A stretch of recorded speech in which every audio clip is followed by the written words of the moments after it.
పద్ధతిలో మీరు ఈ ఎగ్జామినేషన్ లేకుండా చేయమని చెప్పని కోరుతున్నారు అధ్యక్ష. వేతనాలు మాత్రం మరి 18,000 ఇస్తారా 26,000 ఇస్తారా అవి ఇచ్చి వారిని పనిభారాన్ని కూడా అధ్యక్ష ఏదైనా ఇప్పుడు అంగన్వాడీ టీచర్లే, ఇప్పుడు బిఎల్ఓస్ ఎన్నికలు వచ్చినంటే వారే. ఇవాళ గ్రామాలలో జరిగే అన్ని రకాల కులగణన కానీ ఇతరత్ర సర్వేలు కానీ అన్నిటి కూడా మనం అంగన్వాడీ వాళ్ళనే టీచర్లనే వాడుతున్నాం. పనిభారం పెరిగింది, డబ్బులు సరిపోవడం లేదు. మీరు మహిళా మంత్రిగా ఉన్నారు, కష్టాలు తెలిసిన మంత్రిగా ఉన్నారు. ఈ యొక్క 70,000 మంది మహిళల కష్టాలని మీరు చూసి వారు కూడా ఆర్థికంగా ఇంట్లో కష్టాలు పేద కుటుంబాల నుంచి వచ్చిన వారు అంగన్వాడీ సెంటర్లు నడుపుకోవడానికి కూడా చాలా కష్టపడుతున్నారు. తర్వాత ఆరోపణలకి విచారణలకి ఎక్కడ బలైతమో ఎక్కడ ఉన్న నౌకరు కూడా బోధ్యనని భయంతో ఉన్నారు. కాబట్టి ఆ గ్యాస్ కానీ కూరగాయలు కానీ ఆ రెంట్లు కానీ తొందరగా ఇప్పించాలని, నెలవారీగా వేతనాలు ఇవ్వాలని, ఈ అంగన్వాడీ మినీ సెంటర్లుగా రద్దు చేసిన వాటిని తీసుకోవాలని, అలాగే 2 లక్షల రూపాయలు రిటైర్మెంట్ అప్పుడు ఇస్తామని మాట ఇచ్చారు అధ్యక్ష. వారు మేనిఫెస్టోలో కూడా పెట్టినరు. ఇప్పుడు చాలామంది కూడా రిటైర్మెంట్ చేశారు. కానీ వారికి పాత ప్రభుత్వంలో ఎట్లనైతే 1,00,000 రూపాయలు ఇచ్చేదో 50,000 ఇచ్చేదో అవే ఇచ్చి పంపిస్తున్నారు. వారు చాలా బాధకి వేదనకు గురి అయి మా మంత్రి గారికి మీ ద్వారా చెప్పమని సభలో చెప్పమని నన్ను చాలామంది ఈ అంగన్వాడీ సంఘాలు మహిళలు కోరారు అధ్యక్ష.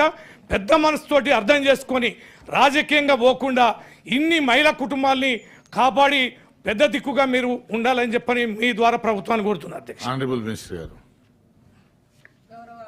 రవీంద్రరావు గారు లేవనెత్తినటువంటి అంశాల్లో సార్, మేము అంగన్వాడీ స్కూల్స్ అన్నీ కూడా ఇప్పుడు అప్గ్రేడ్ చేయడం జరిగింది.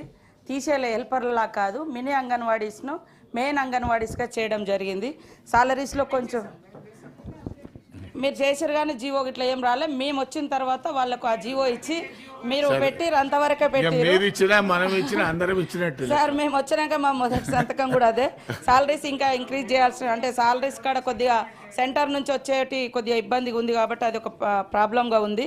అదేవిధంగా ప్రైమరీ స్కూల్స్గా కూడా మార్చడం జరిగింది సార్. ఆ పిల్లలకు దేశంలో మొట్టమొదట యూనిఫామ్స్ ఇచ్చి నర్సరీ స్కూల్ పెట్టి టీచర్స్ అంగన్వాడీ టీచర్స్కు ట్రైనింగ్ ఇచ్చి, ఎందుకంటే ఓన్లీ ఫీడింగ్ వరకే కాకుండా ఎడ్యుకేషన్ కూడా ఏబిసిడీలకు ఓన్లీ నర్సరీకి వెళ్ళాలంటే కూడా 1,00,000 రూపాయలు ప్రైవేట్ స్కూళ్ళలో కట్టించుకుంటా ఉన్నటువంటి పరిస్థితి ఉంది.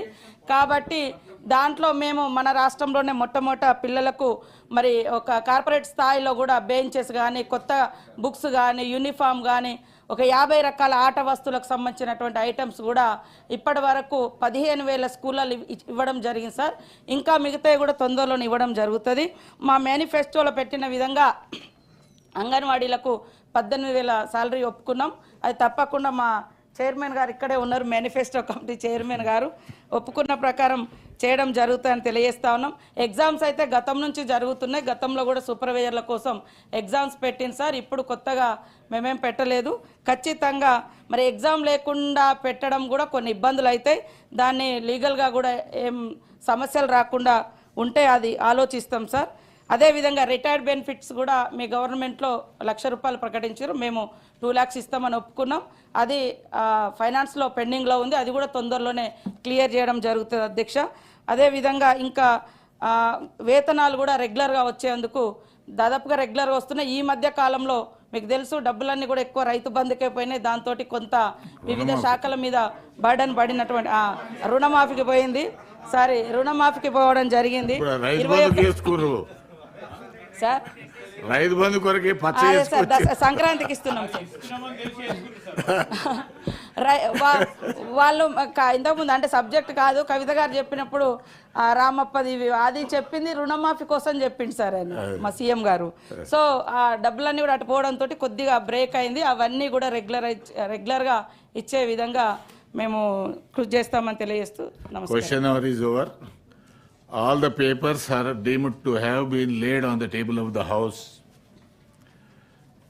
వాయిదా ప్రతిపాదన మసూనా సిరికొండ గారు రాష్ట్రంలో రైతులకు హామీ ఇచ్చిన విధంగా పెట్టుబడి సాయం, బోనస్లు మరియు రుణమాఫీ అందించడం గురించి వారు ఇచ్చిన వాయిదా తీర్మానాన్ని తిరస్కరించడమైంది.